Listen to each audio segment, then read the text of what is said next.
Hi, and welcome to the Skincarma Pod. I'm Carmine, the creator and voice of the Skincarma blog. With more than 25 years in beauty as a brand builder, copywriter, and skincare junkie, I'm putting my product wisdom and expertise to work demystifying skincare. On today's episode of the Skincarma Pod, I'm joined by Allison Taylor, co-founder of Prunier, the California-born organic beauty brand, redefining what luxury skincare can and maybe should be. From a fourth generation plum orchard in Northern California to the curated shelves of Credo, Neiman Marcus, and even Goop, Le Prunier is proof that beauty can grow from the ground up. Together with her sisters Jacqueline and Elaine, Allison has transformed her family's century-old farm into a modern beauty brand built on legacy and innovation. The result? A line of clean, high-performance formulas led by their cult favorite, Plum Beauty Oil, crafted from their very own organically grown plums. I love organic brand stories like this, where legacy meets innovation and beauty emanates from something both deeply real and deeply personal. With a background in marketing, fashion, and entertainment, Allison brings the creative vision and strategy at the heart of the Prunier's evolution. I'm eager to hear more of the story and explore how three sisters turn the fruit of life into the future of clean beauty. Indeed, luxury grows on trees. Let's do this. Let's meet Allison. Allison, hi. That's so good. Luxury grows on trees. That sums it all up. Anyway, welcome to the Skincarma Pod. I'm really excited to have you here. I know you just got married and things have been really hectic. And I understand that you've just joined me here in New York City, where it's starting to get cold. And today is brutally cold and windy. And it's only October. But anyway, I would love for you to start by telling us, who you are and where you grew up, although we kind of know part of that story. Oh, sure. Thank you so much. That was a lovely intro. So I grew up in a small town in Northern California, a little town called Yuba City, and the area is known as Sutter County. And so my great grandparents founded a farm there in 1916. So it's like 30 minutes north of Sacramento, middle of nowhere. It's predominantly agriculture. And my sisters and I grew up like 5 miles away. My parents built a home just down the road from grandma and grandpa's, and where the processing facility is as well. So our youth, our entire childhood was spent, like waking up, going to the farm. It was special in so many ways, and I think back to those days as like the most amazing memories. So yeah, that's where I grew up. That's so cool. That's like the opposite of where I grew up. Like you actually grew up on the farm. Like, did you have like chores with the animals in the morning like they do on TV? Yes, of course. So my grandpa was a huge cowboy, like really, Okay. he was a farmer by trade, but like really wishes he could have been a cattle rancher. So he had horses. And what was fun was like, grandma would, if we'd go over, we'd stay the night, and grandma would force us in the morning to go get the eggs from the chickens. So we have vivid memories of the chickens attacking us when we were kids. And like, oh my gosh. And they are vicious, right? Yeah, I mean, when you're roosting them, they're getting them out of their spot. They don't enjoy that.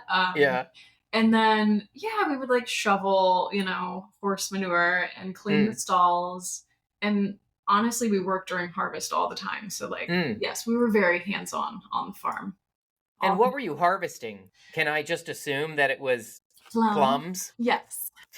Our beautiful bag of plums. Yeah, so the family farm operates as the largest grower of organic dried plums. So, oh, wow. Really cool. And came from very humble beginnings. Of course, like we grew apples, peaches, walnuts. My grandpa did grow prunes, but over the years, it really evolved. And then in the 80s, my father really had the foresight, recognized that there was just kind of a growing demand overseas for really quality organic dried plums, also known as prunes. And so, in the 80s, he decided to kind of rip out the orchards that we had, which were all of those fruits and kind of walnuts as well. And he planted organic dried plums and started exporting and really kind of grew the business into what it is today, which is a very international, large supplier of the food. And my sisters and we approached him in, oh gosh, it was like 2015. And we said, hey, please let us start buying the seeds of the fruit. And he thought we were crazy. He's like, what? What are you talking about? Why are you doing this? This is going to be expensive. This is going to be hard. But yeah, we put together a business plan and sat down with him and we're like, this is, white space in the market. The antioxidant rich dried plums are just being thrown away, or at least the seeds were. Mm-hmm. And we should really be capturing those, upcycling them and pressing oil. So that was the genesis of Le Prunier. That is amazing. Like, whose idea of the three sisters, maybe it was whose idea was to press those seeds and get oil out of it? So I will totally credit my older sister. Her name is Jackie. Okay.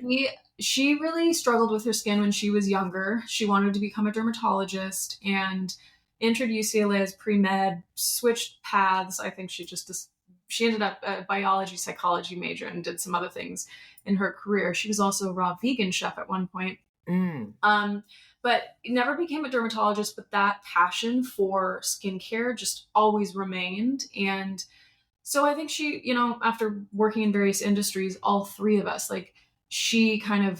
we had always talked about wanting to do something with the family business, but just we weren't so interested in the farming aspect, right? We were like, what can we do that we feel really passionately about? And so she had approached my dad and we had dabbled in playing with oil in the past, but it never really went anywhere. So she really pursued that and said, hey, give me some samples. She started paying for the testing out of her own pocket and finally approached me. And she kind of was like, well, maybe we could sell this as an ingredient to L'Oreal or Estee Lauder, like just the plum oil. And my background is more, marketing I've worked for some amazing creative directors and founders. And I thought there's an opportunity here for us to tell the story of the farm, it's really unique. I feel like most skincare, not most, but a lot of the skincare brands in the space that you're kind of having to come up with the story. It can feel a little contrived, right? Yeah. And I just really recognized that there was a large story to tell, and what an honor to be able to tell that story and continue the family business in this way. So yeah, and it's so authentic. To your point, I don't know if you know what I do in my day job, but I'm in beauty, and I'm a copywriter and brand builder in beauty, and I worked in house at L'Oreal for 8 years. You do? Oh my gosh! Yeah. That's what I've done for the better part of two and a half decades. Amazing. I moved to New York to work for Kiehl's, actually. Okay. And so I completely get that. Always having to come up with a story. Mm-hmm. Like, what's the hook? And then,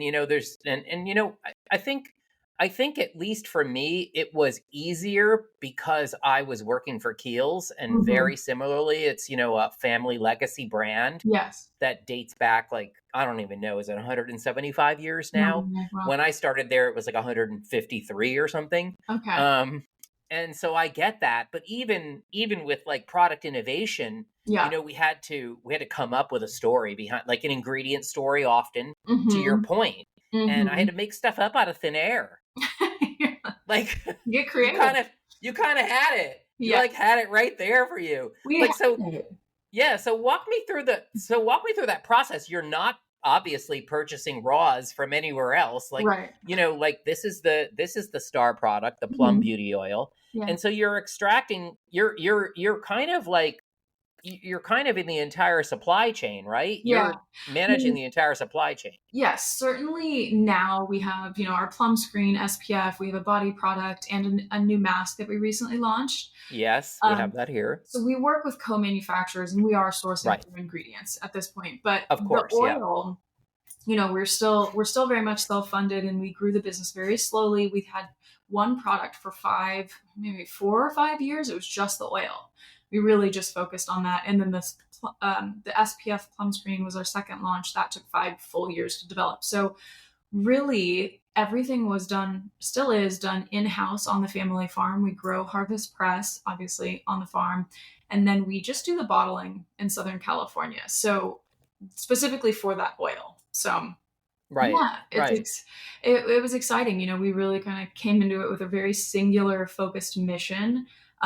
We knew we wanted to, since then we've really invested heavily into patented ingredients from the Mm. farm. So we look at different Plum upcycled ingredients, and that again from like a storytelling aspect has been really fun Yeah. because we get to kind of discover like I think the innovation side of things really lights my sister up, Jackie, and then I can kind of come in and thread the needle and tell the story. And yeah, it's been such a fun like labor of love to bring it to life. So I don't think most of my listeners are familiar with the benefits of plum extract or Yeah, plum oil. Can you like kind of expound on those? Like, yeah, I'm assuming I know that it's got antioxidant benefits. It's yeah, super replenishing. I'm sure it's biocompatible with the skin.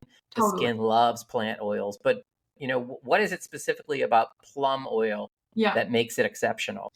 So, when we were kids, we were traveling overseas with our dad in high school. So he would bring one or two of us at a time, and we would sit in on these business meetings of his. So he has long time, many years been working with the same buyers, and we would sit in on the meetings, and we kind of learned there how highly regarded the dried plum was as a super fruit.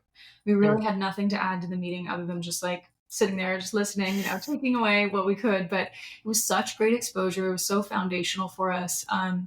And but that's when the seed was truly planted, and that's when we realized, okay, this plum isn't it's a super fruit. No one in the U.S. is thinking about it as such. So cut to we did 2.5 years of research, and then what we discovered is so the dried plum has higher antioxidants than kale, blueberries, and spinach. And most people think of it as a superfruit with just the digestive benefits, but plums themselves have such incredible properties. The sorbitol obviously gives it that amazing kind of laxative effect. So don't eat too many prunes.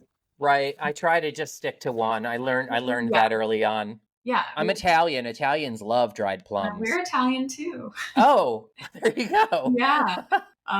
But yeah, so like I all that to say, they're great for heart health, bone health, cholesterol management, like all of the wonderful body, health benefits. But from a skincare perspective, Mm. so we like to call it a superfruit antioxidant booster. So it really helps to fortify the barrier of your skin. I love applying it as a kind of like the last step of my routine to really seal in all the moisture. It's packed with polyphenols, fatty acids, omega 6 and 9. Oh my gosh, it's pro vitamin A, vitamin E, no vitamin C. People often think that our plum oil has vitamin C, but that's a different plum. So we're working on some fun stuff on the back end Mm. to bring some innovation to life there. But yeah, it's just a really elegant, simple. I say simple because it's a single ingredient, but it is so multifunctional. So if you have eczema or rosacea or dermatitis, this is going to be so calming and gentle. I think a lot of people, you know, with sensitive skin really gravitate towards this product. It just helps to really soothe any sort of inflammation or irritation. And it smells incredible. It's the It best really does. I've ever smelled. It's Personally, I'm biased. it is like, and I think I have to I have to moisturize my neck, of course. That's the Yeah. first thing that No, goes in the always New bring York winter, decorative. FYI. Yes, yes, yes. Um, but I think the first thing I noticed when I got my hands on it was how luxurious and sensorial it is. Hmm. And you Hmm. get that with some plant oils, but this one, like, just the smell of this product alone, Yeah, like, had me like I know. I was enthralled with this. Yeah, it's so funny. In the early days, we actually were working with an advisor who had been in the industry for, gosh, 40 some years. Like he's vetted and Mhm. awesome. But his suggestion was if you guys really want this to become a global, product, you need to remove the scent because it's never going to, people are not going to love it. And we were like, what are you talking about? Seriously. Yeah, so we actually did an experiment where there's a process where you can remove the smell, but it Ah, drastically reduced all the antioxidants, all the natural benefits. So we kind of just like stepped away from that and we're like, this is the ethos. Like less is more, let nature do the talking and like stop messing with a good thing. So I think that's so fascinating that you figured that out. yeah. And God, he didn't even know what he was talking about. We won't Yeah. name names. This is incredible. This beauty oil is incredible. I'm obsessed. Thank you. And I only wear, I mean, maybe you're different, but I only wear facial oils when it gets cold. So Yeah. now is the time where I'm like thinking moisturizer's not enough. I Right. need and I can put a facial oil on and then put moisturizer on over it, Totally. and it's still, Yeah. my skin still handles it at this, That's in this climate, yeah, at this time, like through January, February, March. for Um, sure. and it's kind of like, always look forward to, in the fall, I always look forward to facial oils and basketball. Mhm. Yeah, no, I feel like the scent, like the natural aroma, it's similar to marzipan. People always say like, "Oh, it Yes, reminds me of a marzipan cookie my grandma made," and it's it does. cute. It really does. It has like, almost, I could almost mistake it for almond, Yes, totally. I know. right? Yeah, it feels like almond, but it's different. There's something else. It's like, I wait, what? I know. I think it's just the seed element, the fact that we're Yeah. cold pressing the seeds and they look like little almonds, but nothing else added. I promise. It's just the natural scent. What's that process like? So Mhm. you're growing the plums, Yep.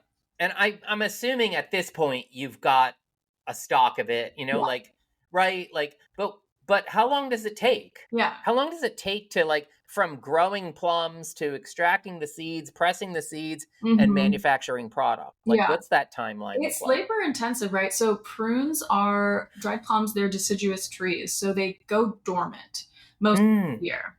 And then in spring they bloom. And then obviously, they're being pollinated. And then they go dormant through, oh my gosh, no, excuse me. We harvest them in the fall. So we just finished harvest, which was, Oh, it ends, depending on the weather, it starts between like mid August to mid September, somewhere in there.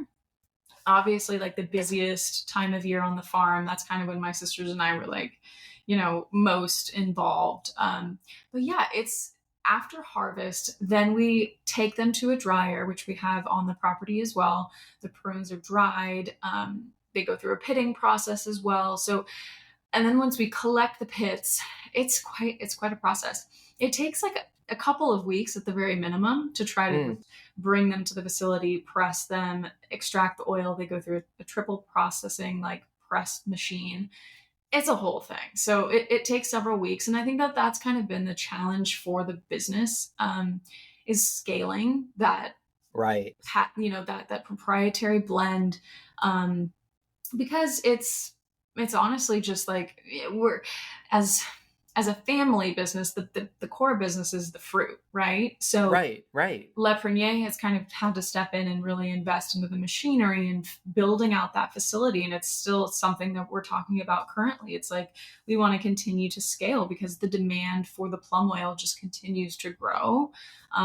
So our facility needs to grow as well. So we're optimizing that as we speak. It's a whole process. It's so fascinating to me. I love all the science Yeah. behind things. And so, what I think really struck me most is not only is the plum beauty oil sensorial, but all of the products are sensorial. Oh, And I don't know if you know this, but my first experience with Le Prunier was the body cream yeah. Oh, yeah. about a year ago. Yeah. And I'm not even into body products. Like, Mhm. I'm a guy, like, at the end of the day. And even though I love products, like, the Yeah. only body product I ever really use is like a hand cream. Right. And it's only in the winter. Obviously, I wash, but that's it. I don't use anything else. And that body cream was so sumptuous. Right. And then in this experience, so I have the experience of the beauty oil, and then I love sunscreen more than anything. Yes. And I always talk about how important it is to find a facial sunscreen that you love to wear, Hmm. because the number one reason consumers give for not wearing sunscreen is they hate how it feels. Yeah. And so they just don't wear it. Totally. And this product is as sensorial. Yeah. Like, it's like, wait a minute. Thank you. I'm just so blown away by like this is the kind of product like I would experience at L'Oreal, Yeah. right? Like, Yeah. and here you are on the outside working independently, Right. creating these like really You. premium, Thing. next level, experiential, sensorial products. Like, Yeah. there it is. It's completely gone. It feels amazing on. It has this really incredible elegance Yes. to it when you're applying it. Yes, it's an Yeah. elegant formula. It is so silky. It's moisturizing. It's silky, velvety. Velvety. Velvety. Yes. There's the word. It's velvety. Drop that into your product page Totally. and description. But No, but yeah. thank you for saying that about the Plum body too. It's so funny because it just won, or it was recognized by GQ for something this like month, which was really exciting. I was like, great, the men are starting to catch on. Yeah. You know, that product is like, anytime I mean, TMI, but anytime I shave my legs and I'm in cold weather, I get really itchy. And the only product that like helps soothe my legs is Plum Body. It stays on for 24 hours. It's just like it leaves the silkiest texture as well. And yes, it's an incredible body butter. We really love it. It really is. Yeah. But the Plum screen, just to clarify, is not only a next level exquisite experience, it's a 4-in-1 product. It's primer, it's moisturizer, it's treatment, and SPF. Yes. Yeah. The before and afters on that product are insane. So it actually helps to reduce the signs of hyperpigmentation. So the before and after photos, like check the website. It's really impressive. And yeah, we wanted to create something that didn't exist. I mean, I will say that there's been a lot of innovation in the sun care category just in general in the last couple of years, but I truly believe like when we launched this one, I swear not to toot our own horn, but I really do feel like we were kind of like at the precipice of that change, that shift. And people don't want to use something that feels like traditional sunscreen. They want something that's pleasant. Like, they want to enjoy it because to your point, you just need to use it. So buy the thing that you're going to grab. And while I will say like, that's not a waterproof sunscreen, right? So if you're swimming or if you're like playing intense sports, I always reapply every 2 hours, but like that is perfect for the person that wants to apply just a little bit with or without makeup, but just kind of have that nice primed, everyday complexion. So I'm obsessed with it as well. So it wears well. Obviously, if it's a primer, it wears well under makeup. Yeah, is what you're saying. Yeah, exactly. I mean, I don't have that experience of it, but I know. I was thinking the other three, and I love to look forward to a sunscreen in the morning. It just gets me super excited. It's like my last step, and I'm out the door, and I'm like, yay! This is so much fun. So I want to talk a little bit about the weight of legacy.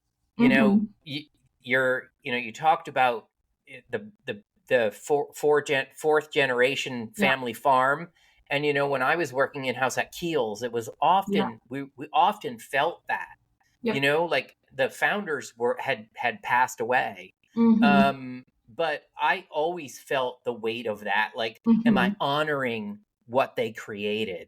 Am I violating what they created? And there's a tension, I think, between holding on to the past and what makes the brand unique, communicating in the present, and then imagining what's to come in the future. And that tension is fascinating to me from a branding perspective. Do you experience the same?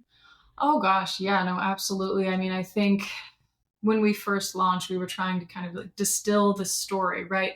It was almost like my dad's never been really like much of a marketer in the sense that like he really pushed his story. It's just kind of he's kind of done it on the back end with the wholesale clients and wasn't really brand forward facing. And I think when we started as Le Prunier and we had to kind of tell that story, it's a vulnerable thing to do, right? You're talking about the family history and the heritage, but also it's a beautiful thing because it's our blood, sweat, and tears in our heart and soul. It is like, I think back to the stories of like my great grandmother. And like, I remember when I was in 8th grade, I sat with my grandmother at her kitchen table and I interviewed her. It was like, it's one of my most prized possessions, but I interviewed her about her life.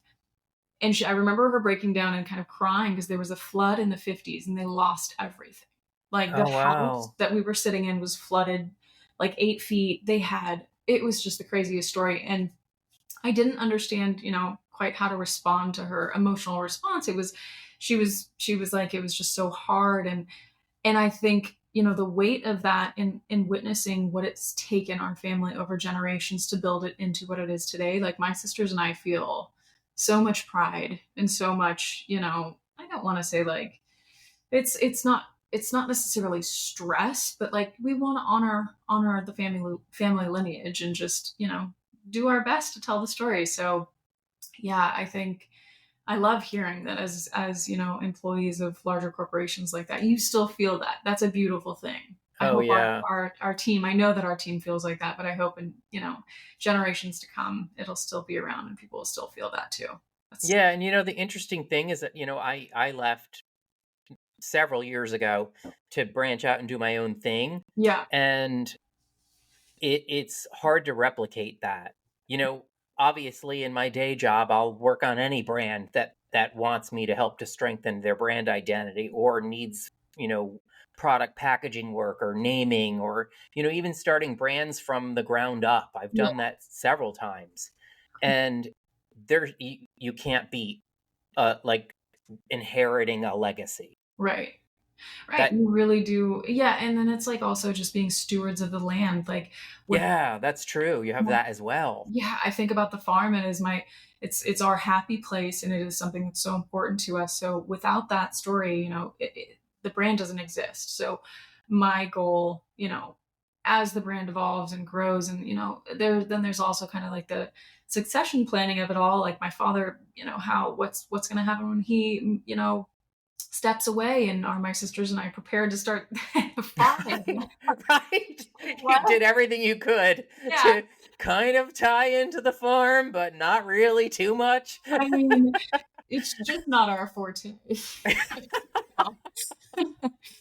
So, there's that aspect of it, and how can we continue the business and see that side grow. So there's a lot of complexities, but exciting things that are happening, and time will tell. Yeah. So let's talk about sustainability. Obviously, that's part of the brand's DNA and it's kind of Yeah. organic, no pun intended, to the Mhm. brand. And I think when we think about, we talked earlier about having to kind of create a story out of Mhm. nothing. A lot of brands do that with sustainability. Yeah. It's really just like a song and dance. Right. And, they throw in, right buzzwords and all this stuff and make themselves look sustainable. But Le Prunier is kind of living it. Yeah. So like, what does that look like? Like, I know that you use upcycled plum kernels and, Mhm. they were once a farm byproduct and you're Mhm. putting them to use now. But what does sustainability look like for the brand? Yeah, for sure. So yeah, of course. So we were raised on the farm and we really understood the principles of sustainability and Hmm. eco-friendly farming.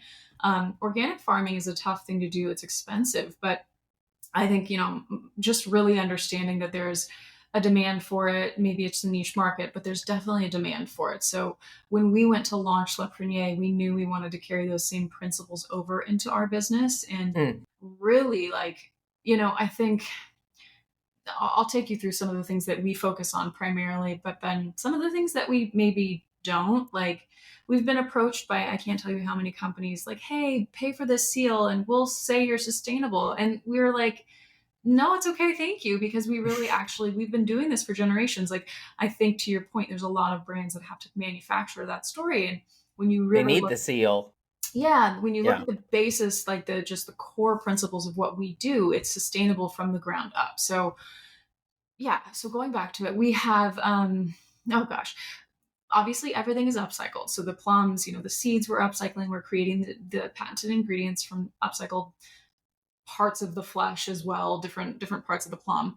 Besides that, we have a revolutionary wastewater filtration system. So that's called biofiltro, and what it is, it's a large, huge tank that sits outside of the facility, and it's got millions of worms. It sounds gross, but it's cool. There's lots of little worms that actually digest the biomass from the water that runs Mm. off from the processing facility. So by digesting the biomass, we're able to then recycle the water, use it for irrigation.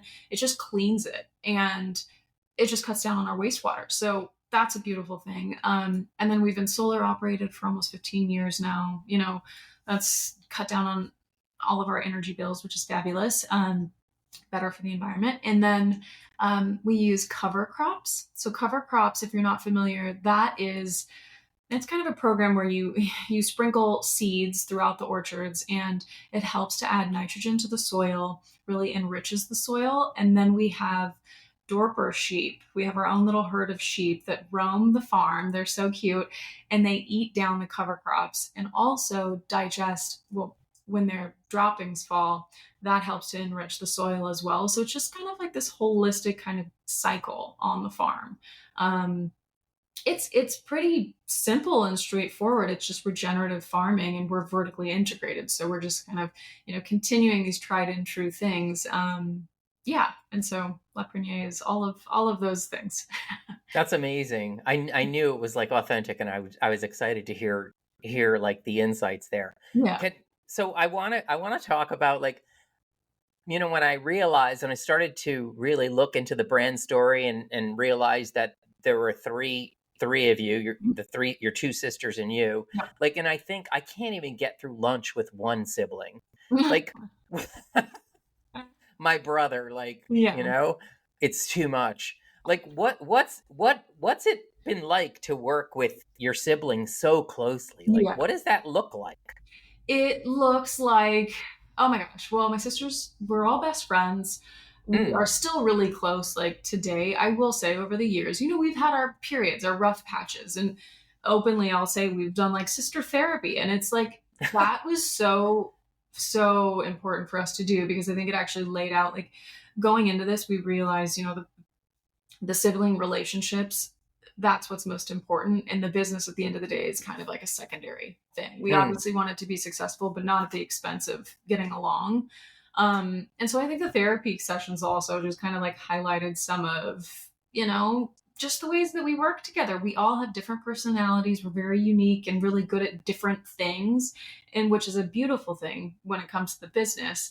But yeah, we're just learning about communication styles. And I think now we've got it dialed in. We really are Mm. like, the best part about it is there's no one you want to celebrate your wins or go through the low points with. It's just the innate trust is there. And that's very hard to recreate. I will say, like, the business has been in the family for over 100 years. I've witnessed my father in dynamics in his side of the family, and then like I have cousins that are in the wine industry and they're fourth generation too. So we've been around family business for such a long time, and just know that it's a tough thing. You don't always recommend it for everyone, but Yeah. yeah, I think really starting early with acknowledging, okay, let's get our communication styles dialed in. Let's really figure out how we can work more cohesively together and just ride whatever difficult wave we're going through and then get through it. And now, I'm sure things will come up in the future, but we're all on the same page. How do you divvy up responsibilities? You're obviously all good at different things, or Yeah, passionate about different things. totally passionate about different things for sure.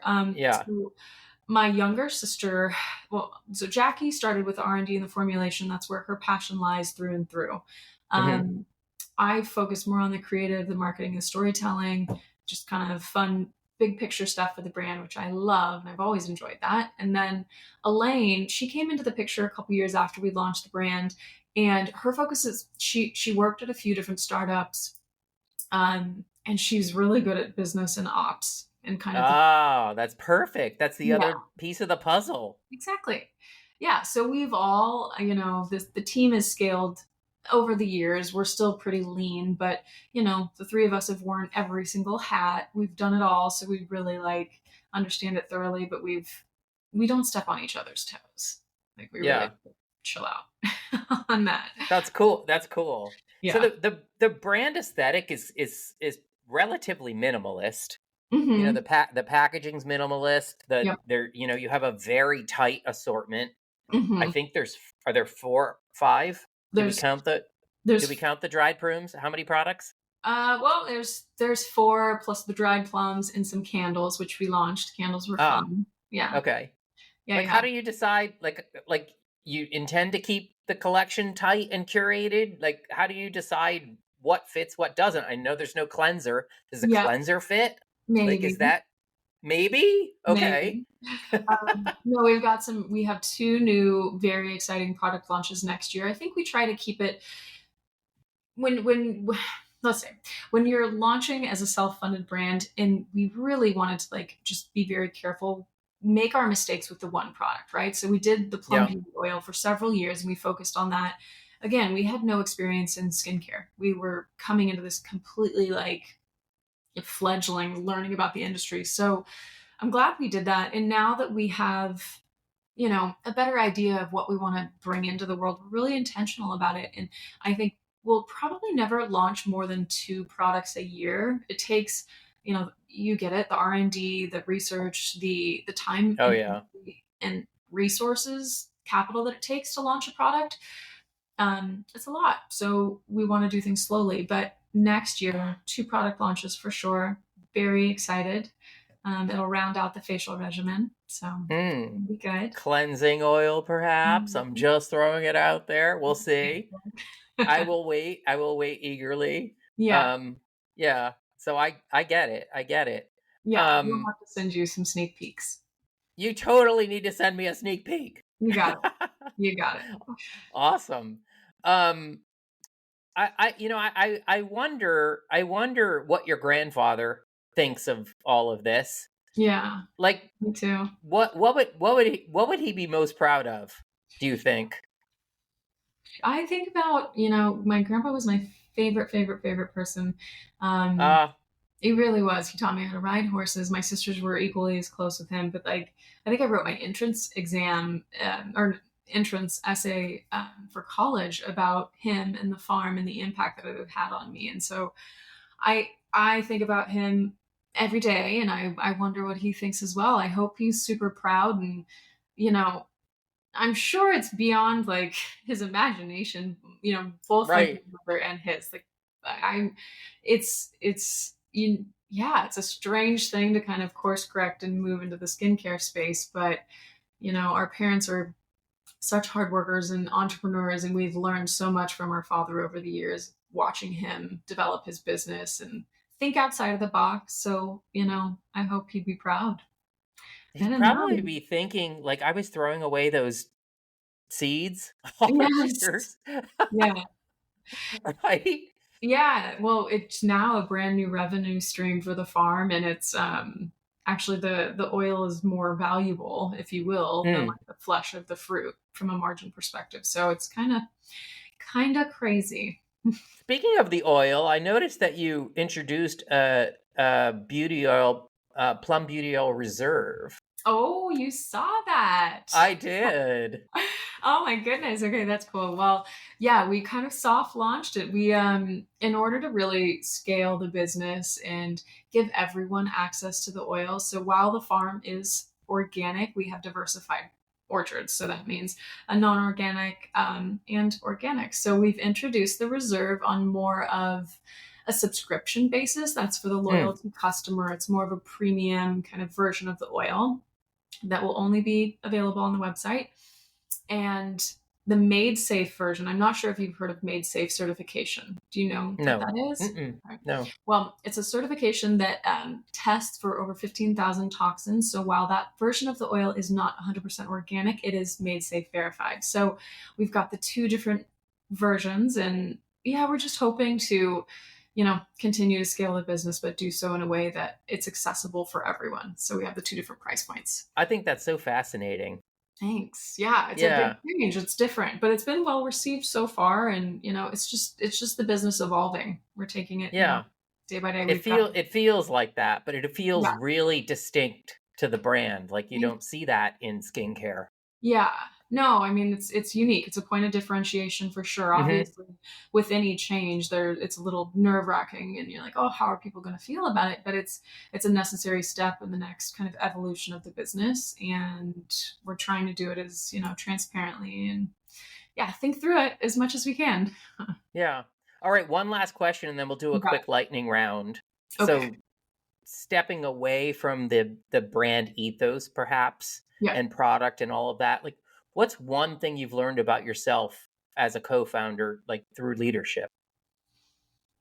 Oh, let's see. So many things. I don't know. I think of like I think I've learned I always knew that I was a hard worker, but like the resilience, the kind of the drive, the motivation, that is, I think, the secret to a lot of the success that I've had with the business, and my sisters share that as well. So I feel like that was eye opening, really realizing, okay, you just keep pushing, and you've got it in you, and you're doing this for the larger good of the family. And this, yeah, I don't know. I was surprised at the amount you can push when launching a business. It takes a lot. That's cool. That's really Yeah. cool. I think your grandfather would be proud of that as well. No, thanks. He certainly had it, right? He definitely had it. The whole Yeah. Taylor lineage, hard workers, hard workers. Yeah. Yeah. All right, let's move on to a lightning round. Just quick Cool. questions. You can give me quick answers or Okay. expound. The Yeah. first beauty product you fell in love with as a young girl. Oh my God, such a fun question. Yeah. Oh my gosh, this is such a good question. I have to think. I feel like it was some sort. Are we talking skincare or like cosmetic? It can be either. I think cleansers are coming to mind. And I was really, my sisters and I love the Neutrogena like orange cleanser, and I think about it now, and I'm like, that was so bad. I loved that cleanser too. Oh, stripping really like Yeah. it dried our skin out. But no, we Not as struggled. stripping or drying as those Stridex pads I used to use on my face as a Oh my God, teenager. I used that too. Awful. Awful. Or the St. Ives. The Yes, St. of Ives course. scrub. Oof. Oh my God. I guess my skin barrier has finally healed. I know. Have you discovered Right? the Dennis Gross peel pads? It's like Oh yeah, those are cool. yeah. Yeah, those are cool. More modern, safer version. Your morning ritual in one word. My husband and dog. I say Aww. I am obsessed with like giving my dog a huge hug in the morning and just slowly waking up with him and my husband. Who's your dog? Not that I'm not interested in your My husband, but I dog. have a cat, so I bond with people over pets. Yes, I have a photo of him right next I to thought you were getting him. I'm like, he must be really No. small if you're picking him up. Oh my Coda. God. I know. Coda? Coda Bear. He's 13. He was a rescue. Oh wow. Like There's nothing. Did you have him from young when he was young? he was about 8 months old. I've had him Oh, for well, yeah. 10. Yeah. I have a 3-year-old cat now, but before his name is Musaeus, and thank God he's asleep because sometimes he, comes into the podcast. Yeah. But before Musaeus, I had Orpheus, and Orpheus lived to 18. And Oh my it's gosh. so wild. And I got him when he was 3. It's so This is a wild cat? to see, to see a pet grow Yeah. like that and then become aged. Like Aw. there's nothing in our lives like that, right? We don't I see know. anything all of a sudden grow older than us that was younger than us. If there's It's something really that makes me like, oh, I get so nervous about it because he's 13. He's in really good shape, but like, yeah. big dogs, they don't live forever. So I'm like, oh, Yeah, they're not immortal. Their souls may be, but I know. Sadly, they're such wonderful creatures. Cats too. Yeah. An insider secret about the Le Prunier orchard. An insider secret about the orchard. Oh my gosh, I don't know. It's like the most beautiful thing in the spring. There's not a ton of secrets. I'm trying to think. My favorite time of year is springtime on the farm. That's when it's like the most beautiful, and we love to do our photo shoots up there then. So Oh, that's cool. That's yeah. cool. One thing your sisters would say you're brilliant at. I think they would say, I don't know why I immediately was like, I know what they would be like. I can be bossy. I was thinking of a negative trait. I'm very like direct. I'm like, let's do this, let's do it, just go. They would say that, but something that I'm good at, just the marketing. I think they think I come up with really good ideas and forward thinking. I'd like to think. Awesome. Yeah. What's on your vanity right now that might surprise us? Oh goodness. What is on my vanity? I recently bought an eyebrow serum. I feel like my eyebrows are like sparse in some areas.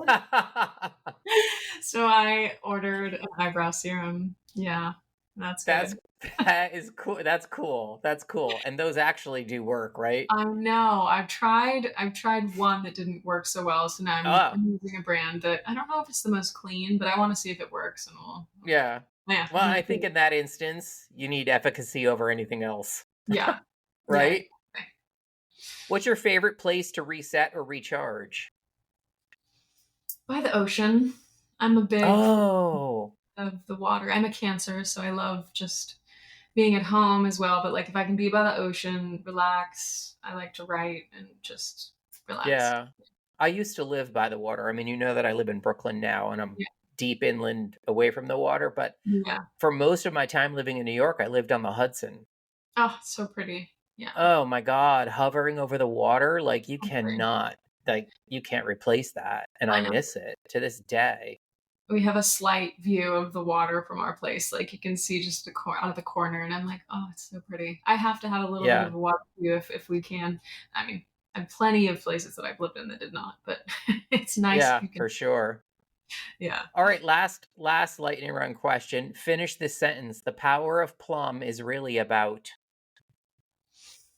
Oh my God, these are so good. I don't know if I can encapsulate it in just one word. The power of Plum is You don't really have to. about. It's a holistic approach to beauty that really encompasses just, our family heritage and lineage, and it's a less is more ethos. I think the power of Plum is such a simple but yet beautiful approach to beauty. Incredible. Your sisters are right. You're really good at marketing. Great. Yes. I passed the test. Thank you. Oh my God. This was incredible, Allison. Thank you.